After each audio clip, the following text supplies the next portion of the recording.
What's going on, guys? Brief disclaimer. We did experience some technical difficulties with the audio during the middle of the podcast. However, it lasted no more than 15 to 20 seconds. With that being said, please sit back, relax, and enjoy the podcast. And always, always, always trust your training. What's going on, guys? Welcome back to the Trust Your Training podcast. I'm your host, Andre Bennett. And today we have a very special guest, five-star point guard, Illinois Gatorade Player of the Year, 2023 News Gazette All-State and Boys Player of the Year, two-time gold medalist for Team USA, McDonald's All-American, and Michigan State commit point guard Jeremy Fears Jr. Jeremy, welcome to the show. Thank you so much for coming. How y'all doing? No problem. Thank you for having me. Absolutely. So, let's not waste any time. Let's get right into it. So the first question I wanted to ask you was, what inspired you or who inspired you to start playing basketball? Also, how old were you when you first started playing? I'd definitely say my dad inspired me to play basketball just because of him playing overseas professional for 7 years, in countries like Germany, Austria, just overseas. And then I would say around maybe 5 is when I first started, three to five, that range. Absolutely. So you started a little early. So you say your dad put the ball in your hands and kind of pushed you to become the player you were? Yeah, definitely. At first it really wasn't serious. It was just, we go to the gym, we shoot around, mess around. But as I got older, that's when we started to take it to another level. Absolutely. So, with that being said, you said it wasn't as serious at first. You were kind of, messing around, just having fun with the game. What would you say was the turning point in your life where you realized, maybe I have a real future in this game and I can do something really special if I continue to put the work in? Definitely I'll say maybe like my sophomore year, like the end of my freshman sophomore year, kind of like that COVID year when I kind of start seeing myself, getting good at basketball, I guess I'll say. Like this could actually be something that I, go to college for, or, maybe even play professional, but just start seeing myself developing and getting a lot better. Like, okay, this is something that I could kind of do in the future. And you would attribute that to your work ethic, or what really changed? What was the turning point that, really put you on that path? I definitely say my environment, definitely going from Joliet West, going to prep school, having to live on my own, having get better because the competition is a lot better. Um, just growing as a person and a player. So I definitely say that was a turning point, but also obviously as that happens, I have to get better at basketball. So it was just all came together. Absolutely, absolutely. That's a great point you make about, having to adapt to the competition. I know a lot of younger guys tend to play up so they can, adapt to that competition. So when they go back Yeah. down, it'll be an easier transition. So that's a great point you made. Moving on to the next question, I wanted to ask you, there's some young listeners out there that want to be high major players, McDonald's All-Americans, All-State, but don't necessarily have the roadmap or, how to necessarily know how to get there or the work ethic to get there. Could you briefly explain to the viewers, especially the younger viewers who look up to you, just how much work you put in and, what it takes to actually reach the level that you're at right now? Definitely, if to reach the level and get a lot of accomplishments is a daily grind every day. Whether you're working out in some form, whether it's outside in the gym, backyard, whether you're just getting a workout in, you don't always really need a gym to work, but every day you should be working just so you can try to get better. Whether you're lifting, you're running, you're doing something to help yourself. So it's a lot of work and it's a daily grind. You even have to go to the gym, even when you don't feel like going to the gym. That's usually the best days. So it's a everyday thing. Absolutely. And I like how you said, you don't even have to be playing basketball. So there really are no excuses to get your work in, whether it be doing some push-ups, running up and down the street, doing some ball handling, just every single Yep. day, chipping away at your goal, and eventually you'll get there. That's a great point you made. Um, well, And like you bettering said, yourself. I'm sorry. Oh, and bettering yourself somehow in Absolutely. some way. Absolutely. Well, furthermore, I wanted to go off that point saying, basketball is a game, and in every game, there's a winner or loser. Whether you're playing hockey, whether you're playing chess, whether you're playing Connect Four, there's a winner and a loser. So with that being said, what's the most important lesson that you've learned, from losing a basketball game? Don't get too down on a loss. I'll say take it as a learning experience because now you know what you need to go back to do and get better at or fix to, hopefully have a different outcome next go around. You can lose 100 times, but the one win will make up for the 100 losses. It's gonna feel good. So no matter what you do, just take your loss as a learning experience and just keep getting better from it. Absolutely. Sometimes failure can be, one of the biggest positives in a player's life. You look at Michael Jordan when he was playing against the Yeah. Pistons and he kept failing over and over again. But, he used that, to learn, to eventually get over that hump. So I like that point that you made about, failure, how it can, help you and how you can learn and how it'll be worth it in the end once you finally get that win. That's a great point.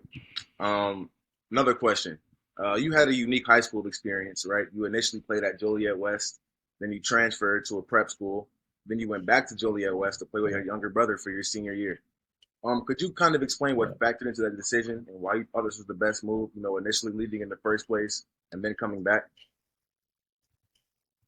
Definitely, coming back to put on for my hometown, Joliet. We had some big games, get other teammates and other players some spotlight and some shine. Just to also be with my little brother and my family, help Jeremiah grow as a player and a person on and off the court. Be with my mom, my little sister, my brother, my dad. Just also being around family because I missed 2 years of that going to prep school Right. and just to be happy, just enjoy my last senior year and enjoy basketball one more time before the college level and it's a way 10 times different speed. Absolutely. Going off that point, you mentioned like you wanted to just have fun, kind of kick your feet up. Not necessarily kick your feet up, but kind of have a more positive vibe around the basketball. People think from the outside Yeah. looking in that you just grinding every day. Basketball wasn't fun. You just chopping wood, carrying water every single day. But you got to keep the game fun if you want to reach the level that you're at. At the end of the day, it's all about having fun. About playing the game that you love. So that's a great point. You mentioned your younger brother Jeremiah. He's also a top ranked guard in the state of Illinois. Can you talk about what it was like growing up with one another, the competitiveness within the household, and how you pushed one another to be great? The competitiveness was great. He's always kind of been, special, really skilled, can do everything, shoot, dribble, pass. But it's the small things that I would try to teach him. Like, the mental part of basketball, the IQ part, just little things that I would try to give him hints and pointers to just sharpen up. But we would go at it every day, whether it's a drill, one on one, just always trying to, I would say outdo one of each other, but also help each other at the same time. So it was a positive competitive spirit. Absolutely, that's great to hear. You guys pushing each other, sharpening that iron, and like you're the older brother, so everything you're doing, he's doing it, but younger. So hopefully, he'll be able to, Yeah. keep exceeding that. Absolutely. Well, let's get to the obvious question. You were a McDonald's All-American, something that very, very, very few players get to even dream about accomplishing. What did it even feel like when you received the news that you would become a McDonald's All-American, the first one in the state of Illinois since current Laker guard Max Christie became an All-American in 2021? I was kind of shocked, surprised, excited, anxious. I had just got out of class little early. I went to the locker room and I had watched it on the NBA TV app, and I seen my name up there for McDonald's All American, and just grateful for all the opportunities and the people that helped me. So it was an unreal feeling. Words can't explain like the feeling I was having and still have now.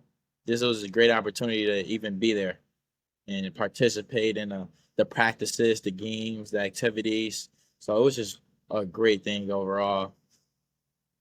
Absolutely. And speaking on that participation of the practices and the games, were you guys doing a lot of like charity work? I know you guys, are affiliated with the Ronald McDonald House. You guys do different things. And also with that question, I know the practices probably got really hectic. All the top ranked players in the entire country coming together in under one gym and kind of scrimmaging. Would you say the practices were more intense, more competitive than the actual game? I don't know. I definitely think like our class, we kind of played the hardest, just like in the game and in practice. Like the scrimmages, also just going at it. Really not giving up no free layups, no free points, and it was competitive. Like one team wanted to win, the other team wanted to win. Like everybody's going at it head to head, and obviously it's going to be a winner and a loser regardless. It's just the way sports work. But I think it was really really competitive. Absolutely. That's great to hear. You're going from high school to college. Obviously, at each level you go through, there are different adjustments to be made, different things and expectations to expect. So I wanted to ask you, as you enter your first year of college, what concerns do you have? What do you think will be instantly good or instantly difficult, either on or off the court? So, what can you expect in your first year of college? What concerns do you have? What do you think will be good? What do you think will be bad? I definitely say the game speed. So just how the game may seem a little faster to me early in the year, just because I'm a freshman going from high school to college. The pace, the way players play, the flow. I think it would be a lot of things that I can adjust to later on down the year. Maybe middle end of the year, I should be adjusted. But I definitely think the pace, the game speed, the flow, and a lot of those things will be a problem early in the year. Absolutely. So, going on with that, what do you think will be instantaneously good when you first get to college, whether it be on the court or off the court? I definitely say I'll say my teammates. Great. They just help me out so much, and I know that they will help me make the right decision and the right choices, whether it's on or off the court, and they'll tell me and guide me on what to do. So that'll help me get better as a person and a player. That's great to hear, man. Great to hear. Great giving credit to your teammates. No man is an island. You need your teammates to support you and help you through the good and the bad. So I think that's a really great answer. You gave credit to your teammates. You're going to be a freshman at Michigan State University, looking to play point guard there. So, you were recruited by Coach Izzo. So, what was Coach Izzo like during the recruiting process? What's he like now? And why did you choose to go and play? Coach Izzo is a great person. Always caring, always happy, energetic, fiery, ready to work. And now that I'm there, it's kind of the same thing. Nothing really changed. There's no real difference, no major difference. So just going into it, I really wasn't knowing what I was expecting, but it kind of felt like home. It kind of felt like the place where I needed to be and where I can help myself get better as a player and a person. And I know that I'll be able to play next year, make mistakes, and really wouldn't have to worry about anything.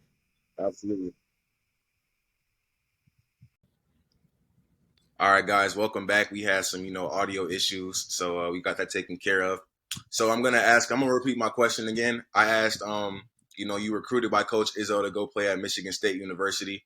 Wanted to know what it was like during the recruiting process, what he's like now, and why did you choose to go play for him in the first place? I'm doing a recruiting process was a lot of love. Just felt like a family culture. Caring for the parents, players, the current players, the alums. Just felt like everybody was a family.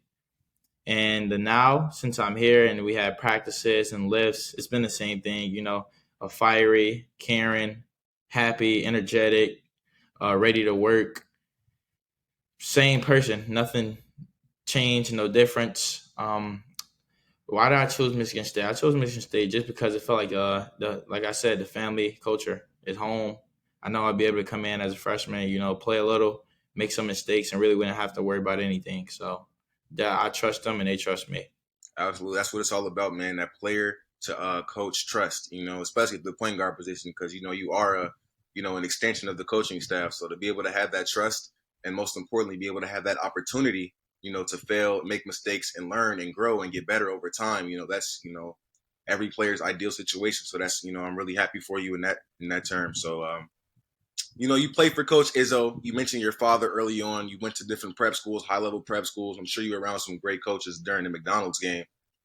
I wanted to ask you, What is the most valuable piece of advice you've received from a coach, a mentor, a teacher, any person in that type of situation? What's the most valuable piece of advice you've ever received from somebody like that?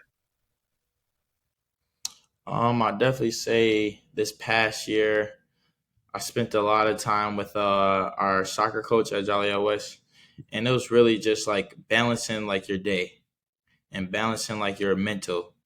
So basketball, life, outside life, like social media, like just stuff like that, just balancing it, just making sure like you're focused, but also not getting too high, not getting too low, and you're making the smart decisions and right things. Absolutely.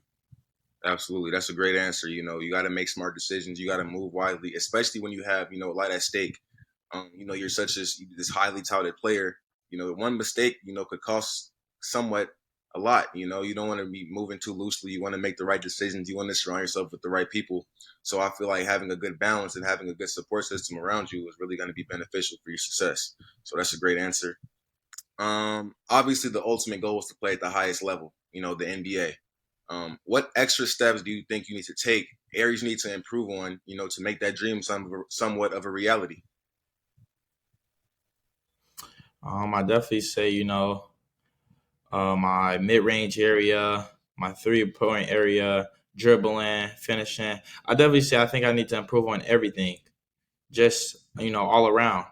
Because if I want to get to the level that I dream of and hope of, everybody at that level is almost great at everything, whether it's rebounding, passing, defending, shooting. So everybody can do everything. So if I want to get to that level, I have to make sure I'm sharp and I'm A1. Absolutely. So just still getting better at everything. So and not get relaxed or comfortable. Absolutely. I like how you said you got to get better at everything, right? A player, that's accomplished as much as you have, gold medalist, McDonald's All-American game. You obviously have strengths in your game, but to be able to say that you need to improve on your dribbling, you're known as the floor general. So obviously you got playmaking abilities. Work on your shooting, your mid range. Just goes to show you how high of a level the NBA is at, and just shows you that you're not really satisfied where you are right now. You still have things to get better at, things you want to improve on. And, hope you make your dream a reality. So, obviously earlier you mentioned balancing your day with the soccer coach from Joliet West. He told you about balancing your day and how to make priorities. For me personally, when I started to make the biggest leap in my game was when I started to develop a routine. Right, what am I going to do every single day that's going to remain consistent to make sure my goals get accomplished, whether it be lifting my weights, putting up my shots, getting my rest, eating the right food. Developing a routine is key to success in just about any facet of life. So I wanted to ask you, what does a typical day in the life of Jeremy Fears look like? What does your routine look like? Wake up around 6:30, 6:40, get ready, head to the gym around 7, get to the gym, change. Shots from 7:15 till 7:50. Go lift from 8 to 9, 9:15. Go eat breakfast at like 9:30, 9:45. Practice either 11:30 or 1. Then from the rest of the day, pretty smooth, go eat lunch, maybe take a nap, wake up, maybe go back to the gym a little, get up some quick few shots, and then dinner, and then all over again. Absolutely. It's a full-time job, man. A lot of these, some of these younger kids don't understand there's the commitment daily that requires to be great. You say you get your day started a little early, you're already putting up your shots, you're already lifting your weights. And then once you finish with that, you might take a little nap and then go back to the gym to get some more shots up. So I don't think people really understand the grind, the dedication, the discipline needed necessary to, reach the levels that you're at. So, that's a tribute to yourself and then, just consistency. If you remain consistent in that routine, the sky's going to be the limit for you. And I'm looking forward to seeing you play next year. So the last I question I wanted appreciate to you, ask. man. I'm sorry. Go ahead. No, I said appreciate you. Thank you. Oh, yeah, for sure, for sure, for sure. So, we're going to wrap up the podcast. I don't want to take up too much of your time. I know you're busy. So we're going to end it off with some rapid fire questions, okay? I'm going to ask you 5 questions. I want you to answer them off rapidly. And let's get started. So what's your all-time starting 5? All time starting 5. Me, Steph Curry, Jordan, KD, and Shaq. Okay, good, nice. Top three favorite artists right now. I like Lil Durk, G Herbo, and Say somebody that's missing, hard. man. The third one. Uh, where's this go, Polo G? You know, Okay, for sure, keep it home. for sure, for sure. Greatest basketball movie of all time. Space Jam, Okay, the first one or the second one? the first one For definitely for sure, sure. for sure. I don't know the tampering rules or anything like that, so I don't want to get in trouble with the league. But if you could play for an NBA team right now, what team would it be and why? I'll probably say the Warriors just because I like the culture and the way they play. It's like seem like good energy and good vibes. You know, they all play together, always seem happy. So I'll say probably the Warriors. For sure. And then finally, last question. What are you looking forward to the most in playing at Michigan State this year? And also, what can the fans expect from the team? Looking forward the most is definitely, walking into those arenas and just seeing, thousands of fans, fill up, just looking around and saying like it's really this many people at this game. Yeah, I'm really waiting because I was always the kid, going to the games and sitting down and looking around. So just me actually on the court this time or even on the bench just looking around like, man, this is crazy. yeah, But some the fans can expect from the team this year is definitely, athletic team. I think we're really athletic. We have a lot of our core and main players come back, so a good team, you know, should be, hope Final Four national championship team. So absolutely. speaking into existence. That's what it's all about, man. I love the confidence, man. I love the confidence you have in yourself, and especially the confidence you have in your teammates, man. That's a really admirable trait that you have, especially at that point guard position. Well, Jeremy Fears Jr., thank you so much for jumping on the podcast, man. Appreciate your time.